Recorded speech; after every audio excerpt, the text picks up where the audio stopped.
The following is a production of DallasCowboys.com and the Dallas Cowboys Football Club. How about them Cowboys? Yeah! Go Cowboys! This is Cowboys StoryLine with Nick Eatman. What is up? Welcome to Cowboys StoryLine. I am Nick Eatman, and it is our first off-season show of 2025. First time that we've been able to talk about the season that was or wasn't, I guess, in this case. Cowboys 7-10, and that's already on the clock. Looks like they're going to pick 12th. We know the opponents for the 2025 season. We don't know the schedule. Obviously, the schedule will come out in probably May after the draft. Don't know a lot of things at this point, including coaching situation. All the coaches will be free agents. We know we've heard rumors and speculations and things like that, and we can talk about some of that. But want to hear from you guys. 888-855-2297. Going to be a little bit of a different show this time around, so kind of bear with us. We'll take some breaks a little bit at different times, but still going to have some fun. Going to talk about Cowboys football and what they need to do moving forward. So let's get right to the phone lines. Let's start us off. Anthony in Miami. What's up, man? Nick the Quick, happy year, my guy. Happy New Year. How you doing? Let's be Anthony the Quick. How about that? Yes, I love it, baby. I love it. I'm going to be quick and simple. I found the problem in these 2 weeks I took off. I found a major issue. And I'm going to give Lester a shout-out. And his offensive, defensive line at the same time. Until the Cowboys, whoever is the coach, whether Coach Mike stays or whoever comes in, you have to fix the red zone issues. Even when we were scoring a lot of points last couple of years, we couldn't score in the red zone. And look how dangerous we would have been. You can't have a weapon like Randy Aubrey kicking field goals from the 22-yard line, 28-yard line. So he's a weapon. He needs to be kicking 40s and 50s. So you have to score, and it was hurting us, killing us. So we have to do that. And that's my number one issue with the Cowboys going into this new season. That's all I have to say, Nick. Love you, brother. All right, man. Appreciate it. Thank you for the call. You know, I don't disagree. I've always thought that, you know, when you can run the football when they know you're going to run, or when it gets down there tight inside the 10-yard line, 12-yard line, that's where you've got to be able to get 3, 4, 5 yards running the football. And it's bad enough when you don't think you can even do it, where you're just passing the ball all around. You got to get creative in the play calling. That's something that I think has to get better, too. It's not just about not having the big guys up front to push people back. You got to get creative and getting guys open and figuring out ways to do that. And then you also have to have playmakers that can just go win one-on-one. You know, it's me versus you. I'm going to go up and catch the ball. You know, you saw McLaurin do it to win the game. Brandon Cooks has to do that at times. You know, you got to do that. CD, you got to win those. Ferguson, you got to come down with that ball. So it's not just play calling. It's not just O-line. Playmakers have to do what that is and make plays. All right, let's go to Chuck D, Bridge City, Texas. Chuck D. Chuck. Hey, Nick. What's up, man? How you doing? Good. This is all I got, man. What is your gut feeling? Is Mike staying or going? I'm thinking he's going to stay, and let's see what you got on that. All right. Well, I tell you what, this has gone back and forth. I have a feeling he'll probably stay. I think that he'll. That's what my gut feeling. I just don't see a change being made from that standpoint. I think they'll make some other changes. I think the coaching staff will look different whether he's here or not. But I think that Jerry has said enough things that he just respects what Mike has done, and there's other factors involved too. You know, I think he believes you got to look at contracts. You got to look at coaches' contracts. I know a lot of people don't think about that because there's no salary cap to it, but it matters. And look at what coaches get paid. Find out what McCarthy's getting paid, and then you'll get a better understanding of kind of what's happening here. So I think Mike will come back, but I think it's close right now. I don't want to say it's 50-50, but I think there's some other options on the table. But I think at the end of the day, I would be really surprised if he's not back. I don't know if I'm talking in circles there, but if so, that's kind of what I do. All right, let's take one more call before we go to break. Travis in San Antonio, what's up? Good afternoon. How are you guys doing? Good. How are you doing? Good. I'm going to hit this quick for you. Real quick, I'm with you. I think it's 50-50, Nick. I go back and forth. Every time I see a tweet from a report, I go, he's gone, he's back, he's gone, he's back. So it's 50-50 to me. I do hope if they do move on, I've been saying I hope they cast a wide net, talk to a bunch of different coaches, and get all the different ideas you can on this team, what they would do, who they would bring in. And then lastly, as we get into the draft stuff, I know it's been kicked around. Do you take a guy early or late as far as running back goes? And I'm gonna say I'm on the minority of if Gene T is there at 12. I'm not going away from that guy. I need an instant impact guy, and I need to do the same thing in the second round this year. They can't afford to do the hurt guy or not available guy this year. So I'll let you go and have a great week. Thank you so much, Travis. I appreciate that, and I agree. That second round pick. If you're not changing up what you do in free agency, if you're not going to go that route and do anything different, then you can't afford to have a second round pick that maybe he's going to hit, maybe he doesn't. I mean, you got to have a good, solid a player that's ready to contribute. And other than Trayvon Diggs, they really haven't had that guy. They've kind of taken flyers on different players for whatever the reason. I'm with you about the running back though. I went and did a little research on that. I was planning on writing a story on DallasCowboys.com on that, but the history, the last few years, I went back and looked at the last 6 years of Pro Bowl running backs. There's 40 different selections of Pro Bowls, not 40 guys, because some of the guys have gone more than once. But in the last 40 Pro Bowl selections, your first and second round picks make up 32 of those 40 Pro Bowl selections. First, and most of them in the second round. And then there's 4 of them are in the third round. So 36 out of 40 guys, you got a couple fourth rounders. One was Pollard. You got a fifth rounder, undrafted guy. But for the most part, it's first, second round. So yeah, you can get a running back in any round. But if you want somebody special really making a difference, that hasn't changed over the years. They're first and second round. So if it's not Genty in the first round, then definitely I'd be looking at somebody in the second for sure. All right, let's take our first break here on Cowboys Storyline. We'll be right back after this.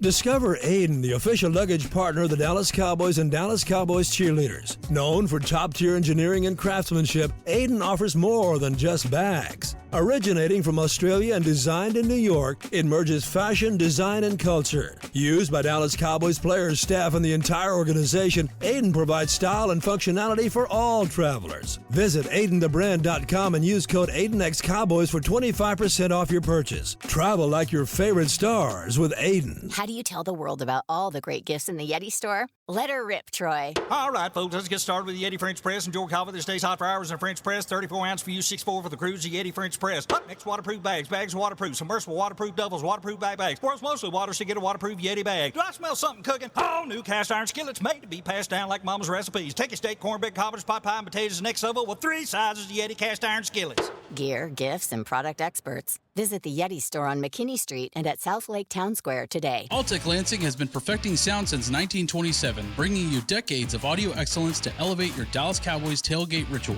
Equip your next pregame with the Sound Rover 180 with 6 hours of playtime, built-in microphone, multicolor light modes, and a rugged exterior that's built to last. Visit AltecLansing.com/Cowboys15 for 15% off your Sound Rover 180. That's AltecLansing.com/Cowboys15 for 15% off. Altec Lansing, official audio partner of the Dallas Cowboys. Back to Cowboys Storyline. All right, welcome back to Cowboys Storyline here as we talk about the 2025 off season. I'm Nick Eatman, joined by you guys on the phone. We're going to start it off with start this segment off in Kansas City. Brian in Kansas City, what's up, man? Well, first, I just want to apologize for sending the storm your way. That's okay. That's all right. We'll be ready. Yes, sir. Hey, I got my first thought is actually I think it starts with making a decision on Will McClay even before McCarthy. Just my personal opinion. That's just what I would like to see. And then for me, my focus would be on fixing the trenches in player personnel. What do you think is your focus? Would you want it to be the focus of the Cowboys in player personnel, what would your first choice be? And I'll hang up and listen, man. Right. Have a good one. Thank you. Well, it's funny how you say that. You talk about Will McClay and then also player personnel, which is he's the vice president of that. But, yeah, I agree with that. Will McClay, I mean, I do what I need to do to get him locked up and to return to the Cowboys next season and years beyond that. And, if he wants a long-term deal, I think he's earned that. And I think that, that's what you need. You want continuity. Sometimes players have to change. The coaches, a lot of them will change. But if, your continuity of what you're looking for here with the Jones family and a guy like Will McClay, which, I think he knows how to adapt well to the different styles that we're seeing in the game. So I think he would be great there. As far as, he has been great. I think it'd be great to keep him moving forward. Player personnel-wise, I think there's just so many needs. I just think you need catalytic players. You need guys that are going to be difference makers, and that's, if that's stating the obvious, then it's stating the obvious. But I don't have to go into this going, I got to have an offensive lineman. I got to have a guard. If I don't have Zach Martin, I got to have a guard, or I need the running back, or I need that pass rusher. I just think when you're sitting there at 12, who's there that you're like, wow, this guy's still around.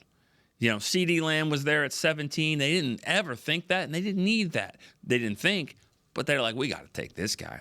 Micah Parsons was there. They were thinking about other spots, but Micah Parsons there, and Micah Parsons can make a difference. So at 12, there is going to be someone there, and it's in every quarterback that jumps into this going, oh, he could go top 10. Do it. Get up there. Get in there and push people back. Push good players back. That's what happens. So I could, if it's a pass rusher next to Micah, bring it. If it's an offensive tackle, okay. Guard, yes. Linebacker, well, he's going to have to be a badass at linebacker at 12 to do that. But either way, I just think you have so many needs. It doesn't have to be one thing. But somebody's going to have to stop the run on defense. So that's going to have to happen in the draft or definitely in free agency as well. All right, let's go to Irene, Falls Church, Virginia. Hey, good afternoon. How are you? So late, so weird, so late. I'm good. So it's over. The season is over. We can send this one to the moon on a rocket ship because, I cannot say it was fun. But you know what? This show and the friendships we developed over the last year and a half made it certainly more tolerable to deal with. So that's cool. And usually, if you remember last season, I needed like a long break after the way that season ended. Right. I don't know if it was just that this one was sort of signs were there that it was over pretty early on, or just the friendships again on the show. But I don't need the break. Here I am. So that's kind of cool. I wanted to bring up something. So I brought this up last off season. I'm a little bit frustrated to hear it again coming up this off season. But there was the survey that the players do, and two things that came up were training staff and weight room. And I know Jane Slater came out with and I wouldn't call it a report, but a sound bite yesterday that a player mentioned getting more people in the weight room and in the training room to help with injuries. I'm glad that they respect the guys that are there, Brown, and but I don't understand why this is still a problem in a multi-billion-dollar team. But I want that to be fixed. That's my number one, easy fix. Mm-hmm. And then I heard what you said about, leaning towards Mike coming back. So if that's going to be the case, then I need a new play caller. And if I'm Jerry, that's my one non-negotiable. So, yeah. All right. That's it for me. Thanks. I'm sure I'll talk to you soon. Thanks, Bye. Irene. That might be the sticking point in these conversations of, we're going to have to do some changes here. We're going to have to make changes in the play calling. And if that's something that is something that Mike won't budge on, then maybe that will be. Again, I say this maybe. I agree with you, Irene. I don't know if that's what Jerry has to have happen here. But they've got to do something different in the offense, the play calling, and red zone. All that. I think that the way the analytics are now in the NFL is that teams know what you do, what you like to do. So you've got to figure out a way to do things different all the time and have a mixed bag of stuff. And you can't just say, well, this is what works for me. Okay, it's not high school where you could just run over people and they can't stop it. No, they can stop things here. You got to figure out how to adapt. And I think that's something that just has to happen there. So, but you know, I agree with you when it comes to Mike and the play calling. I think that there has to be some kind of changes there. All right, let's go to Zach in Atlanta. Nick, how are you, buddy? Good. How are you doing? I'm good, man. Hey, just want to say thank you 10 times over to you, to Beam, everybody for doing this show. Really means a lot. Sad to see the season go, but the off season is beginning. But just a question, and I'll get out of here. For you, what are one or two moments you're going to carry with you from this season? And then where does this season rank for you as far as what you've covered, over the years? So yeah, that's all I got, man. Thanks. Thank you. Thanks, Take care. Zach. Well, I think this will be remembered as the season where fill in the blank happened. There's just weird things that happened this year. And so when you think about, the time that Trayvon Diggs comes out of the locker room and he's starting to, argue with a reporter, or the time Jerry tried to fire people on the fan, in the middle of the season, or the time that there was falling debris from the roof at the stadium, or that there was a fire at training camp, or the whole Zeke situation, all the injuries that happened there, all your Pro Bowl guys getting hurt, putting on IR, Dak included. His hamstring comes off the bone on the day he's having his best rushing performance.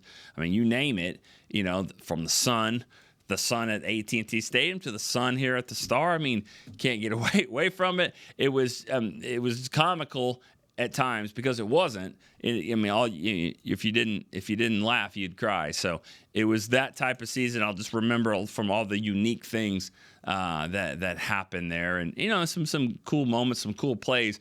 I've been here 26 seasons now. The Turpin touchdown against Washington is going to be a top 10 forever. I mean, it's just not going to be beaten there. Woody Dantzler, Turpin, those two right there were two of the best plays that I've ever seen covering this team. All right, we have time for Mike. Let's go to Michael in Bowling Green, Kentucky. All right, so you can get to the break. I just got two quick questions for you. Okay. All right, the first one, you've known Jerry a long time, and I'm sure you see him here and there. He was on Landman Sunday, and I really liked what he played himself, but what he said about family, his family and everything, is that Jerry? Is that pretty much? Okay. Jerry wasn't acting at all. And I love the show, by the way. I watched. So do I. I've seen every episode. I didn't know he was going to be on it. It made me even more excited to go watch it that night, Sunday. But yeah, I love the show, and he's perfect for it. Because that's Texas. It's oil. It's all that. But what he was saying is exactly what he would tell a group of sponsors that came up here to talk about working for the Cowboys. He would be emotional like that. He would talk about working for his family. So I thought it was outstanding, and I thought he did a great job. So the other quick one, is there any chance of Tyreek Hill? I'm sure you've already been asked, but I haven't heard anything about it. Any chance? All right. Well, thanks, Michael, for the call. Appreciate that. I can answer that quick. I don't think so. I don't think there's a chance there. I think it's tough enough to pay one of the top receivers in the league in CeeDee Lamb to take on a contract like that for Tyreek Hill. I just don't see that being the case. It's bad enough with quarterback and the receiver, and then having to pay Micah. You add him in there, that just doesn't really make sense for what they're looking to do. So, all right, let's go to break here on Cowboys Storyline. We'll be right back after this. Cowboys fans, when it comes to navigating the ever-changing world of tax, your business needs a partner it can trust to tackle even your biggest tax challenges. Ryan is the largest firm in the world dedicated exclusively to business taxes. Our team of tax professionals has local expertise in all areas of tax and can help you uncover savings opportunities you didn't know you had. Learn more about how Ryan can improve your overall corporate tax performance by visiting Ryan.com. Ryan, the official tax partner of the Dallas Cowboys. There is no I in Dallas. There is no I in Hart either. No I in Blue Star or in Lone Star for that matter. And there's no I in how about them Cowboys? Smirnoff knows there's no I in football. Football is a we thing, an experience that is best enjoyed together. With good drinks and good folks, home or away, we rally together. We cry together. And we always rally cry together because there's definitely no I in Cowboys fans. Smirnoff, we do game days. Please drink responsibly. Back to Cowboys Storyline. All right, back here on Cowboys Storyline. It's been a little bit of a different show today. I don't know, we've talked about in the past where we tape a TV show out of this as well that airs here locally in the Dallas, Fort Worth and area. So able to kind of do that, having to be change up the format a little bit. That's why we took a couple of breaks. But and remember, we'll be back on every Wednesday. Tomorrow will be our next show, and that will kind of really be our time slot there. 9:30 Wednesday morning. We'll go for about hour, 15 minutes, hour 20, something like that, leading up to Cowboys break. So we'll be able to do that every Wednesday, and that starts tomorrow as well. But still, we're talking football, talking Cowboys here right now. Robbie in Cocoa Beach, Florida is next. So we'll go to Robbie. What's up? Hey, Nick. How are you today? Good. How are you? I'm awesome, man. It was a great season because I enjoyed watching every single game my Cowboys played. And it was a roller coaster, and I got to vent when it was bad to you, and it's going to be a great season next year. I hope we spend a little bit more, I don't know about money, but how about be more aggressive in free agency with needs that we need besides just our own players. I know sometimes I'll just let you talk about that. Yeah, I think you're right, Robbie. I appreciate that, and I appreciate you calling. You called as much as anybody, really, top 3 or 4 this year. Thank you so much for that, and not only the consistency in the calls, consistency in the approach, the mindset, the outlook. Never wavered. It's not an easy show when the fans are restless, and I know that you want them to win, but you also came about it the right way. Thank you so much. I appreciate that. And always asking about my family, my kids. It's genuine, and I appreciate it. So, thank you for the call, Robbie. Well, thank you. All right. Free agent wise, I hear what the Cowboys say. They don't have the money. They don't have the money to do all that.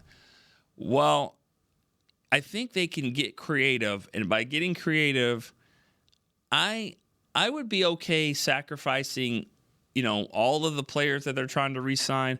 Where let's say that they've got to get, they got 22 free agents, so they're going to sign 13 or 14. Some of them are going to be re-signed.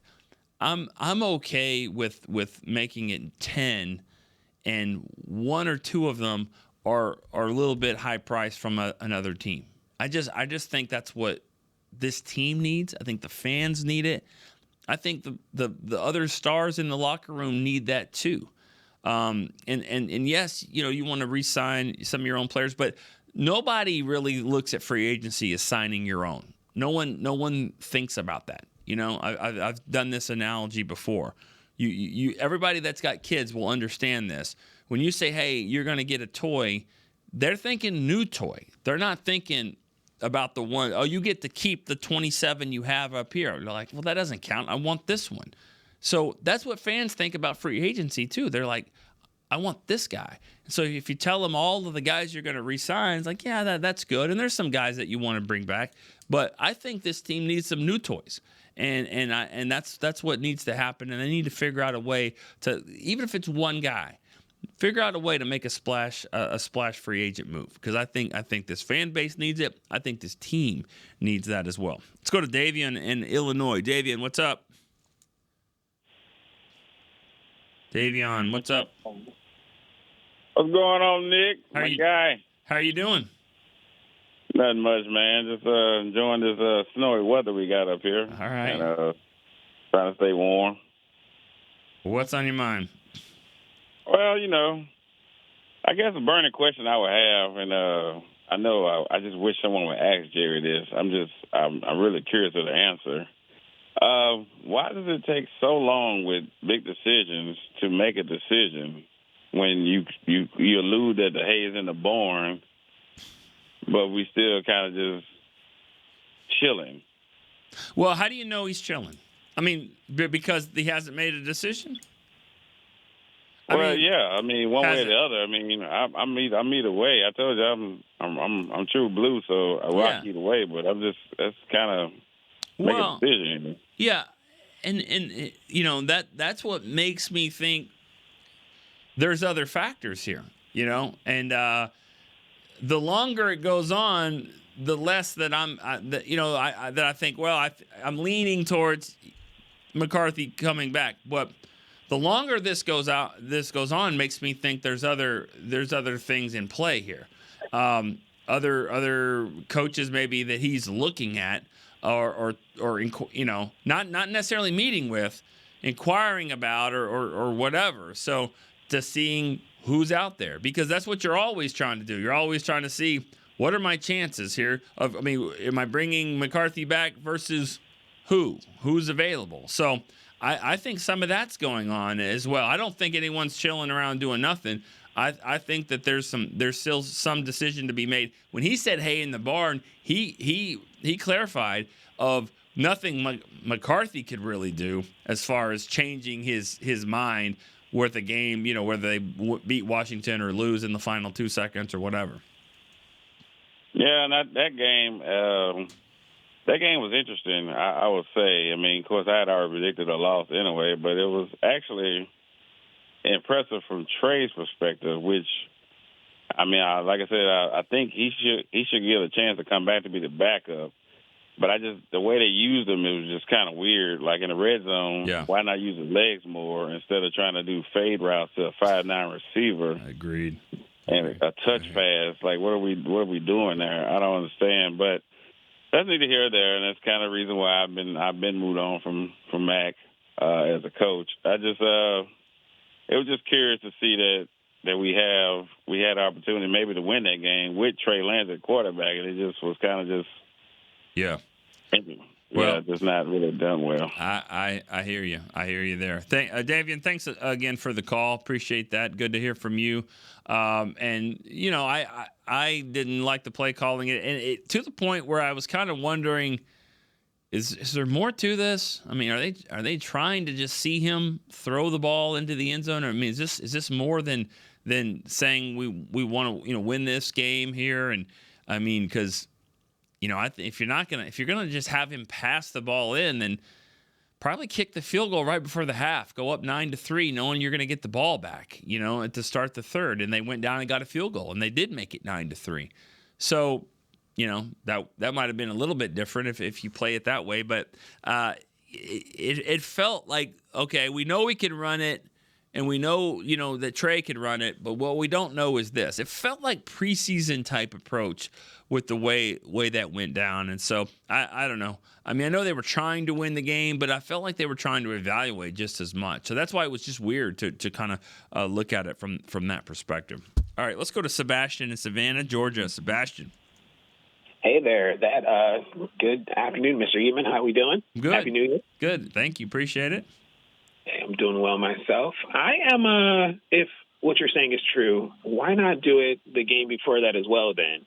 And that gets directly into my point.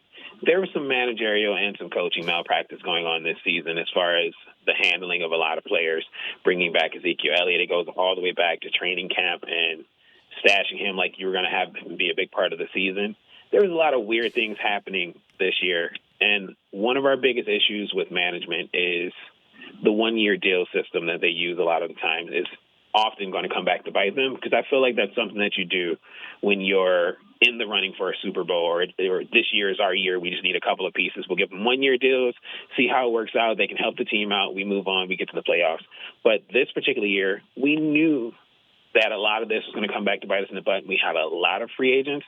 So we know that now we're not going to be big free agent players, especially in the first days like we usually are.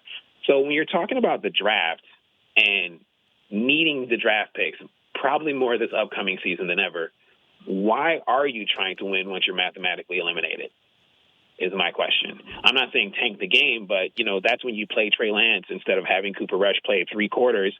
You see what you have in Trey Lance. You see what you have in Deuce Vaughn, and then you go and you cut Ezekiel Elliott the following week. A lot of what they did this year didn't make a lot of sense. So if you could just shine some light on that. And the one thing that I think that they really need to focus on and maybe switch up is the type of receiver that they go after. We seem like we go after a lot of the Noah Brown types. We need some speed. Yep. I was looking at my hometown team in Detroit. Those boys are fast. And if we're going to compete with Philly and Detroit and Minnesota, we need so much more speed on both defense and offense. But you guys have a great day. Thanks for taking my call. All right. Appreciate it. I think the last few games of the season got caught up in different people's agendas, and fans included, because you got to remember, and I've said this before, if you're a diehard fan and you're calling this show then you are, you're going to be the fan of the Cowboys in 2025. You know that. And you're going to be a fan of the Cowboys in 2026, 27, and all that. Diehard fans that call this show aren't going anywhere. Even the ones that threaten to do so, they're not. Okay? It just doesn't happen that way. We know that. That being said, it's easy to look at, well, why not do this, do that?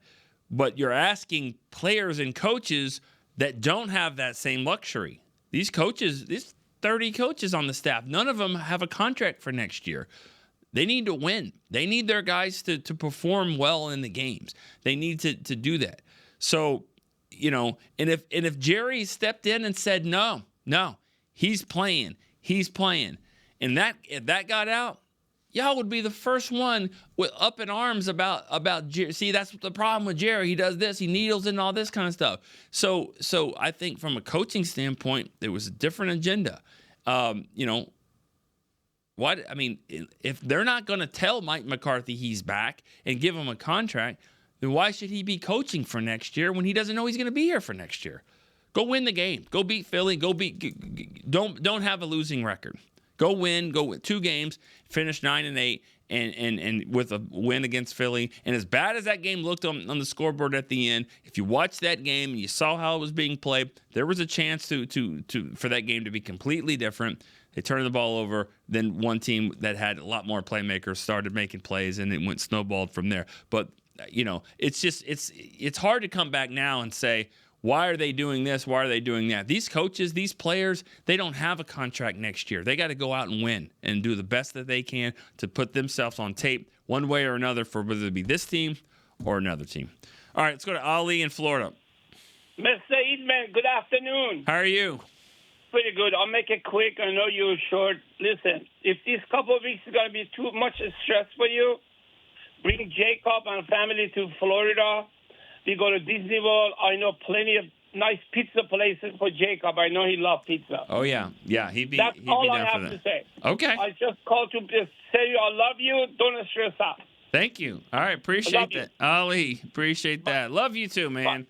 That's it. That's all you call for? Just say come to Florida and eat pizza? Like, all right. Well, I know Jacob would be like, done. If I can get out of school, he'd be in. He went back to school today, and he was already asking about snow days. Is it possible to have snow days? Been out 22 days. Now he's not even at school yet. Like, I'm gonna get another snow day. Probably gonna happen the way it looks like. All right. Well, I don't have anything for that, Ali. Just thanks again for all the support and all the just when you call, always have a great attitude. Speaking of great attitudes, I'm kidding. Let's go to Rob in Vegas. Rob. Hey, Nick. What is up, my man? How are you? I'm good. I'm glad you called. We're talking about, Jerry needs to make a splash in free agency and for the fans. No. You need to make a move in free agency to win. to win a championship. That is the only way you win a championship in today's NFL. The difference between Philadelphia and Dallas is they're aggressive in trades, in the draft, trading up, and free agency. It's not their quarterback. It's not their coaching. It's look at the difference makers on Philadelphia. They're free agents. A.J. Brown, Saquon Barkley. And Jerry, I don't know what happened to Jerry over the years, but when did Jerry get comfortable with just making the playoffs? You remember Jerry used to always talk about the Super Bowl in every offseason going back, I don't know how when, and he'd catch flack. And as a Cowboy fan, even to this day, my friends always say, you guys always think you're going to win the Super Bowl. You notice you don't hear that no more. Now the Dallas Cowboys now are like the Cleveland Browns. Cleveland should be happy to make the playoffs. Detroit, before they got really good, would be happy to make the playoffs. We're the Dallas Cowboys with some of the best players. And Jerry now talks like making the playoffs. Yeah, I'm good with that. No, hell no. If you're not winning a Super Bowl, you're not winning. You think Detroit, let's go back, 5 years, they were awful. Yeah. You think if Detroit doesn't win the Super Bowl this year, they consider this a good year? Absolutely not. It'd be disappointing. And unfortunately, Jerry's gotten comfortable. I don't know if that's age. I don't know if that's $11 billion. I don't know what it is. But he doesn't talk the same. He doesn't act the same. Let me ask you this, though. If he lets Mike McCarthy go, okay? I hope so. Okay. But then how can you make the argument that he's okay with making the playoffs if he's okay? No.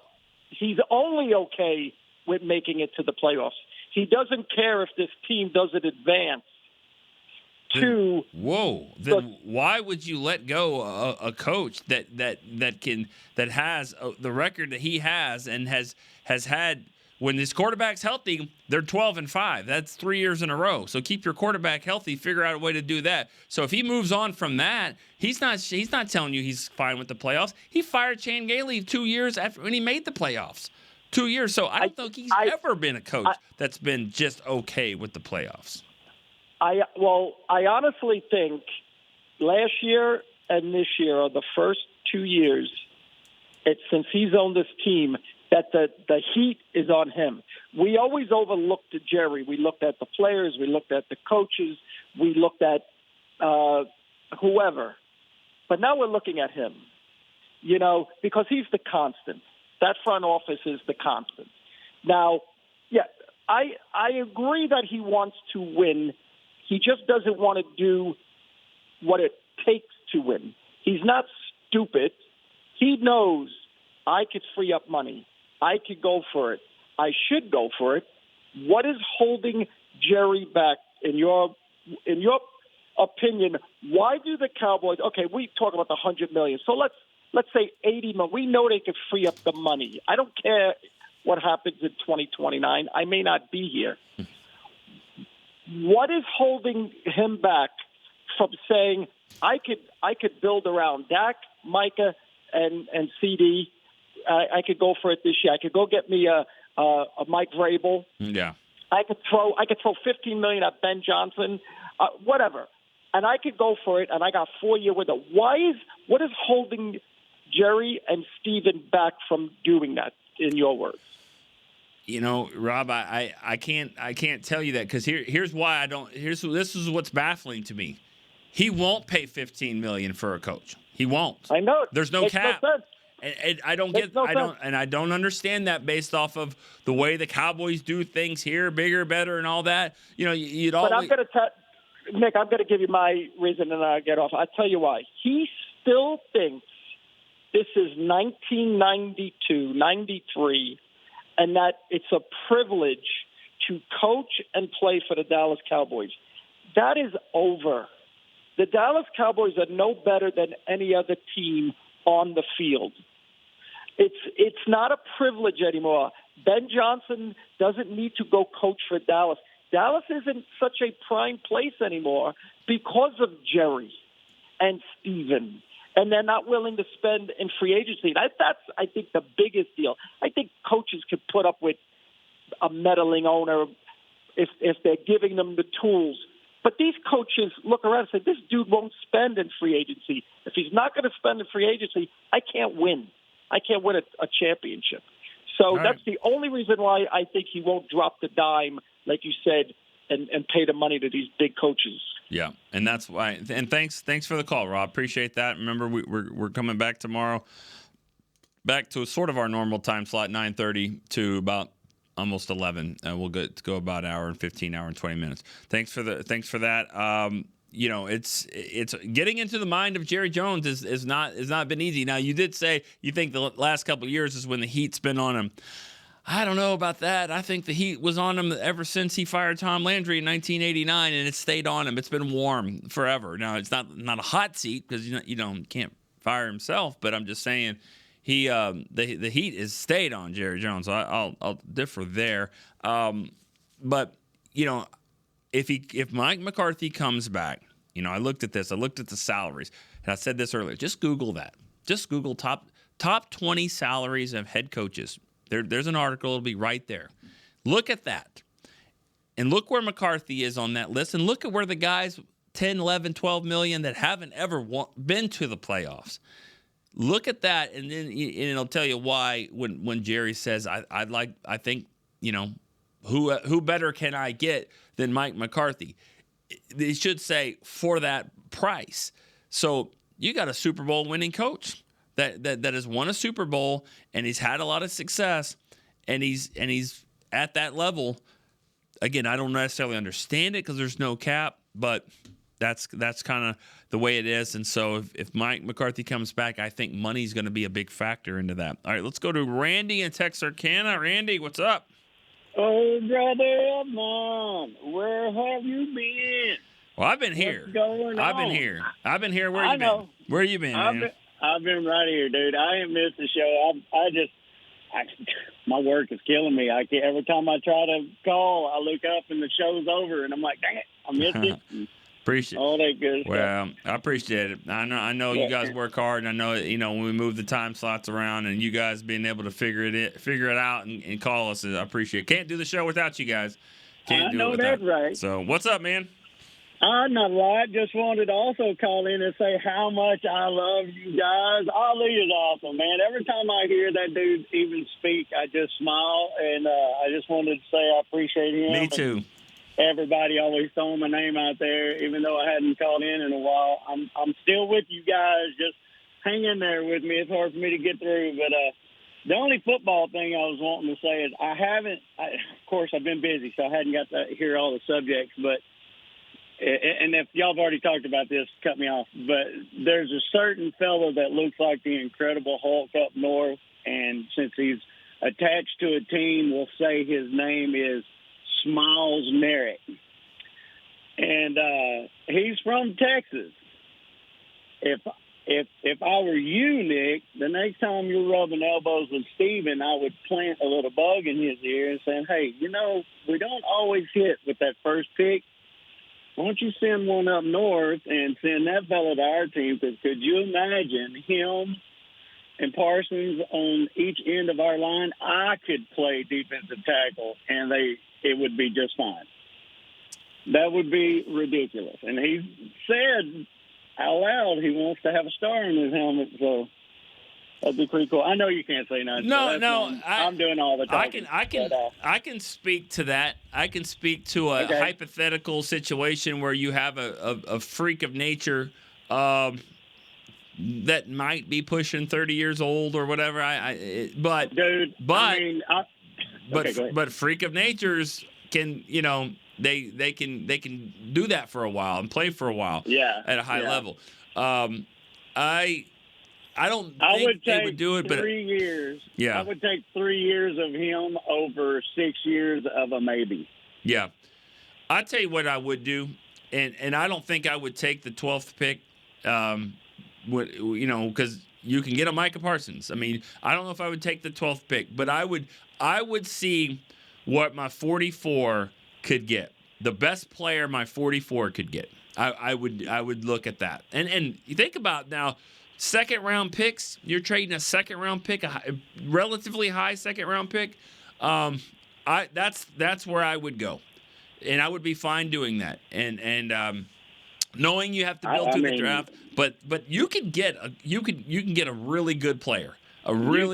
You think you could get him for that, though? Because I kind of think he's like our Parsons to them, Yeah. So. Well, and I'm not talking about any specific hymns, but what I'm saying is, I am. Okay, and you can, but I'm saying, okay, that's probably rich. That player you're talking about in Cleveland, you're going to probably get a first-round pick, if not more than that. What I'm saying is, I would look at the type of other players. There's other players that don't look like that and that aren't that accomplished. That could be you could get for a second round pick, and that would be like your free agency right there. Now you still got to take their salary and replace it with the second round salary that you're that you're not paying, because that's a factor too. Like you need that's the thing you got to hit on the draft, because you got to get these guys at cheap. But I hear what you're saying. I don't hate the idea. I would probably go down a little bit, but I'm looking at I would be entertaining a second round pick. You can get a really good football player. You think about what's been traded around for third, fourth, fifths. You can get a good player for a second round, a pretty high second round pick. That's probably as high as I would go about trading my pick. All right. Yep. All right. And all right, guys, love y'all. And I try to call in, and all right, Randy. Just know I hadn't gone anywhere. But all right, guys. Sounds good. Have a good one. See you later. Good stuff. All right, let's go to another Rob. This is Rob in Sydney, Australia. Rob. Mr. Eatman, how are you? How are you doing? First-time caller. Very well. How are you? Yes, first-time caller. All right. There it is. Lovely. I have to ask, yes, because I don't know. I mean, what time is it? It's about 7:45 in the morning here on Wednesday. Wednesday. Nice. Yeah, so usually when you guys are on, it's like about 2 or 3 in the morning. So nice. So it's January the 8th. There you go. I'm way ahead. You are. I don't know if we've ever had that. I don't know if anyone's ever called in on a different day. This is awesome. Well, what's I think you've had one person from Melbourne, Australia. That's right. We did. You're right. We did have one from there. All right. Not from Sydney, though. Rob, what's on your mind? What do you got? Well, I'll keep this short. I don't often get through, but I just wanted to express to you and all the other podcasts there just how important these shows are to people here. We often get the games on delay on a Sunday or a Monday here, and we're quite often at work when the games are being played. So I usually listen to all the podcasts in the lead up to the game while the game's actually on, and then come home and watch it on delay. But having followed the team for 40 years and going back to the dark old ages where I used to have to wait a month for magazines to get delivered for information, you guys just make a world of difference to following this great team here in Australia. Well, thank you for saying that. Appreciate that. And it sounds like you're the one doing a lot of the hard work there and having to, get the podcast and stay up late and early and all that kind of stuff to see what's going on and catch up on all the news. And we appreciate that. I know I do. The wealth of information you guys provide is just great. And, being on the StoryLiners group this year has added just another dimension to things, being able to converse with other fans and get information from such knowledgeable people there like Dylan. Yep. It's been great. A real game changer for followers here. Compared to the 80s and 90s when you could barely even watch a game, let alone get information like we do now. Sure, for sure. Well, it's so awesome. I'll ask you this: what do you think this team? What would be the number one priority this team has to do to get better next year? Oh my goodness, that is a large question. There's obviously way more than just one priority. Sure. I think play calling on the offense is probably the first thing that needs to get fixed, and from there you can start to address personnel. but obviously a massive draft coming up because it's unlikely we're going to be hugely active in free agency. Just going on history and what we can actually do, the reality of it. But I think the biggest thing we need to change is the offensive play calling. I don't mind Mike McCarthy as a head coach. I think he's obviously got a great relationship with players, but the play calling might have just been lacking in creativity, and I think that's something we need to address first. Okay. Well, I don't disagree there. And I think if you're bringing back, even if you bring back McCarthy, I think that needs to be addressed one way or the other. That may be an awkward conversation, but it has to happen. Yeah. It might be, but, there's lots of those in business. And there you go. He certainly is. Well, you got anything else? No, that's it. I just really wanted to get across my appreciation for everything you guys and the other podcasts do. It's been great. Chris especially, obviously, across all of them. Without a doubt. He's the common denominator to all of them. So he does a great job. And thank you so much for calling. And it is good to hear from you from Sydney, Australia on a Wednesday. And as Chris pointed out, we'll be back Thursday for you. It'll be Wednesday's show as well. But let's go one more caller before we take a last break. Champ, he's in Nebraska. Nebraska, hey, USA. Nick, how are you doing? How are you? I'm wonderful, man. Well, actually, I'm a little under the weather for the last couple of days, but I'm on the up and up, I think. That's good. That's good. Hey, quick question. I've been listening to the show. I'm listening to people talk about potential other players. I don't want to get into any of the tampering issues that I know that you guys could get in trouble with, but the talks you've had about two different players, listening to 105.3 The Fan this morning, Bobby Bell was talking about how they could make the Tyreek Hill thing work. A second-round pick and I think the salary he said we'd have to spend or pay, I believe, if I'm not the contract guru, I understand all the cap stuff, but for basically about $3 to $4 million is what we would owe him for 1 year. Of course, he'd probably want to restructure his deal or sign for a long term or something. And my question is, would you rather have Tyreek or Myles Garrett if we could get him for a second-round pick? With that, I'll let you go, answer, and you're listening tomorrow, maybe talk to you. Have a good one. All right. Thank you. Thanks for the call. I appreciate that. You're pairing, in both those scenarios, you're pairing a great player with another one. And two great wide receivers could be dangerous. If you don't win the game, it's not going to be fun. Two great wide receivers that have a history of chirping after they don't get the football. And it's hard to make that happy. I mean, hard to make them happy. Now, winning the games helps, but it's tougher to do that because they don't meet at the football. You don't throw the football, two receivers meet at the football. You see where I'm going with this? You get two pass rushers on the other side. Let's see who can get to the quarterback first. That could be dangerous. So if you're asking me one or the other, I would say the pass rusher because if that guy gets 2 sacks in the first half, Micah Parsons probably a little pissed off. That's good for the Cowboys. A pissed off Micah Parsons is never a bad thing, pissed off Lions. So both would be nice, but two great pass rushers, that would be pretty awesome there. All right, one more break here on Cowboys Storyline. We'll be right back to wrap it up. Cowboys fans, when it comes to navigating the ever-changing world of tax, your business needs a partner it can trust to tackle even your biggest tax challenges. Ryan is the largest firm in the world dedicated exclusively to business taxes. Our team of tax professionals has local expertise in all areas of tax and can help you uncover savings opportunities you didn't know you had. Learn more about how Ryan can improve your overall corporate tax performance by visiting Ryan.com. Ryan, the official tax partner of the Dallas Cowboys. There is no I in Dallas. There is no I in Hart either. No I in Blue Star or in Lone Star for that matter. And there's no I in how about them Cowboys? Smirnoff knows there's no I in football. Football is a we thing, an experience that is best enjoyed together.